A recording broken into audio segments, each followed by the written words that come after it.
पाठ 2 तुलसीदास ये पाठ की अध्याय की व्याख्या चतुर्थी।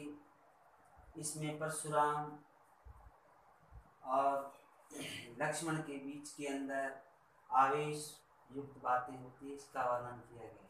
तो इसकी व्याख्या लिखना प्रस्तुत पद्यांश तुलसीदास द्वारा रचित रामचरितमानस के बालकांड से लिया गया।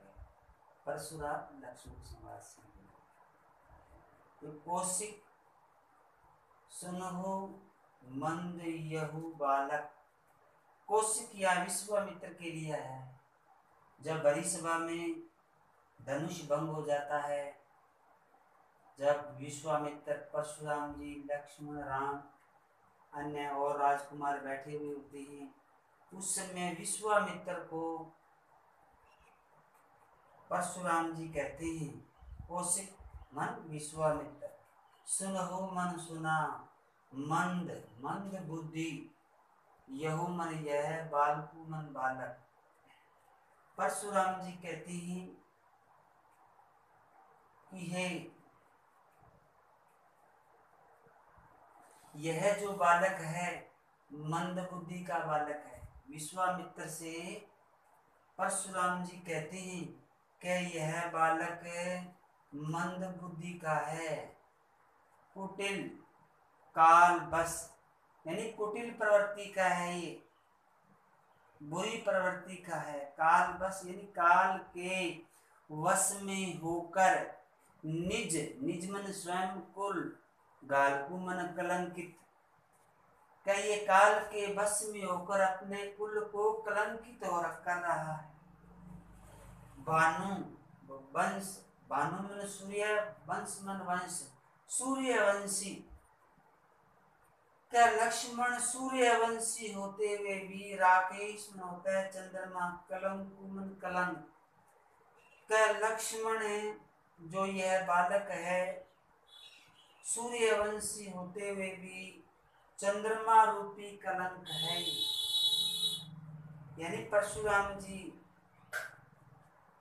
विश्वामित्र से कहते हैं कि ये सूर्यवंश में रहने वाले, सूर्यवंश में उत्पन्न है, लेकिन चंद्रमा रूपी कलंक है। तीन शब्द है, भानुवंश, सूर्यवंश, राकेश मन चंद्रमा, कलंक मन कलंक। सूर्यवंशी लक्ष्मण, चंद्रमा रूपी कलंक। नीपट, नीमन नहीं, पट मन वस्त्र, यानी निर्वस्त्र, निर्लज है, यानी निरंकुश यानी बिना अंकुश के है। अबुद्धू अज्ञानी, असंको निशंक, यानी लक्ष्मण के बारे में परशुराम जी कहते हैं निर्वस्त्र है, निर्लज है, अबुद्धू यानी बिना बुद्धि के, अज्ञानी, असंको जिसे संकोच न हो, निसंकोच है। काल कवलु यानी काल के, कवलु यानी काल को प्राप्त हो जाएगा, कोई क्षण क्षण क्षण माही। कह मैं इनका वध कर दूंगा और ये तुरंत ही काल के वश में समा जाएंगे, मैं इनका वध कर दूंगा। कहू मन कहना, पुकारी मन पुकार पुकार के, खोरी मोही नाई, खोरी मोही मन मुझे नाही, मन मुझे दोष मत देना। अभी यह मेरे द्वारा काल के वश में समा जाएगा, इसकी मृत्यु हो जाएगी। इस बात को सब बड़ी सभा में मैं पुकार पुकार कर कह रहा हूँ, और उसके बाद मुझे दोष नहीं देना। तुम हट कहू, कह विश्वामित्र आप कहते हो ना, तो मैं इसको बचा सकता हूँ, मृत्यु से इसको बचा सकता हूँ। तुम हट कहू जो चहूँ उबारा, यानी परशुराम जी विश्वामित्र से कहते हैं कि आपके कहने से मैं इसको छोड़ सकता हूँ, इसको मृत्यु से उबार सकता हूँ, मृत्यु से इसको मैं बचा सकता हूँ, केवल आपके कहने से। कही मन कहना, प्रताप मन प्रताप, बलु मन बल, रोषु मन क्रोध, हमारा मन मेरा।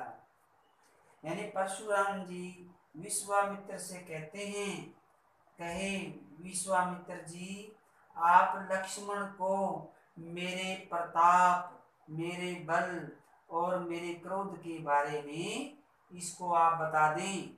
मेरे क्रोध, मेरा बल, मेरा प्रताप और मेरे शौर्य के बारे में इसको आप जानकारी दे दो, इसको बता दो। अब ये 4 पंक्तियों में परशुराम जी विश्वामित्र से कहते हैं।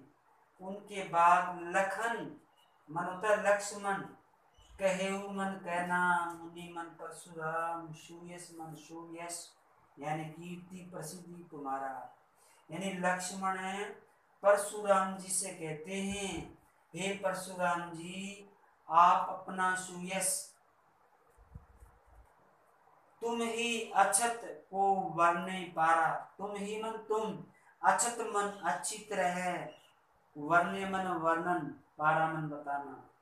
कहे परशुराम जी, आप अपने बारे में, आपके वर्णन के बारे में, स्वयं अपने बारे में तुम अच्छी तरह बता सकते हो। लक्ष्मण व्यंग्य पूर्वक परशुराम जी को कहते हैं, जो मनुष्य या इंसान अपने बारे में अच्छी तरह जानता है, दूसरा कोई नहीं जाने। इस प्रकार व्यंग्य करते हुए लक्ष्मण कहते हैं, हे परशुराम जी, आप स्वयं अपने बारे में अच्छी तरह से बता सकते हो।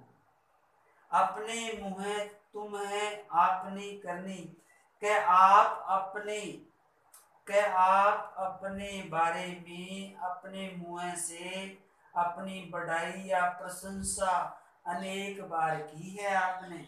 अपने मुँह तुम है तुम्हारी, आपने करनी, यानी अनेक बार आप अपने वर्णन या अपनी बढ़ाई का वर्णन काफी बार किए। बार अनेक, भांति बहु करनी, यानी आपने अपने बारे में अनेक बार अपने शौर्य, अपनी बढ़ाई, प्रशंसा के बारे में आपने वर्णन बहुत बार किया है आपने।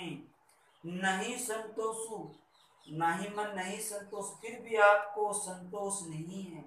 तय मन तो, पुनि मन दोबारा, कछु मन कुछ कहो, फिर भी आपको संतोष नहीं है, तो अपने बारे में पुनः कुछ आप कह सकते हो। जनी मन जानना, ऋषि मन क्रोध, रोकी मन रोकना, कि आप अपने क्रोध को रोककर दुख को सहन मत कीजिए। जनी मन जानी, ऋषि मन क्रोध, रोकी मन रोकना, दुसह मन दुख को सहन करना, कि आप अपने क्रोध को रोककर दुख को सहन मत कीजिए। वीरवर्ती तुम है, तुम वीरता का पालन करने वाले हो, आप वीरता को धारण करने वाले हो, धैर्य को धारण करने वाले हो, संयम बरतने वाले हो, संयम का पालन करने वाला तुम है। वीरवर्ती तुम है, धैर्य को धारण करने वाले हो। अशोभा, ये चीजें आपको शोभा है, शोभा है, शोभा। गाली मन गाली, देत मन देना, न मन नहीं, पाओ मन पाना, शोभा। तो आप बार बार मुझे गाली दे रहे हो, यह गाली देना आपके मुंह से शोभा नहीं देता है। यानी लक्ष्मण ने परशुराम जी कहा कि आप धैर्य को धारण करने वाले हो, वीरता का पालन करने वाले हो, आप मुझे बार बार गाली दे रहे हो, ये गाली देना आपके लिए अशोभनीय है, आपको शोभा नहीं देता। आप महान धैर्य को धारण करने वाले हो। सूर समर, सूरमन होता है योद्धा, समरमन मैदान युद्ध का, करनी करिए, कि जो शूरवीर और योद्धा होता है, एक अच्छा योद्धा होता है, वो युद्ध के मैदान में अपने शौर्य का प्रदर्शन कर देता है। कहीं न जनावई आपू, वह अपने बारे में अपनी प्रशंसा, अपनी वीरता के बारे में अनावश्यक बातें या अनावश्यक डींगे नहीं आंकता है। विद्यमान यानी मौजूद, रण पाई रिपु, यानी अपने सामने युद्ध के मैदान में शत्रु को पाकर अपने शौर्य का प्रदर्शन कर कर वो बताता है, अपने मुंह से अपनी प्रशंसा स्वयं नहीं करता है। और कायर व्यक्ति होता है वो युद्ध के मैदान में जाके अपने बारे में बढ़ाई, अनावश्यक शौर्य का प्रदर्शन या अनावश्यक डींगे हाँकता कायर कथई प्रतापो। जो कायर व्यक्ति होता है वो युद्ध के मैदान में जाकर अपनी बढ़ाई और अपनी प्रशंसा के बारे में वर्णन करता है। इसका विशेष इसमें लक्ष्मण परशुराम के बीच में आवेशपूर्ण हुआ है। दोहा चौपाई गति यति के अनुरूप सुंदर है। अनुप्रास अलंकार और आक्षेप अलंकार का प्रयोग किया गया है।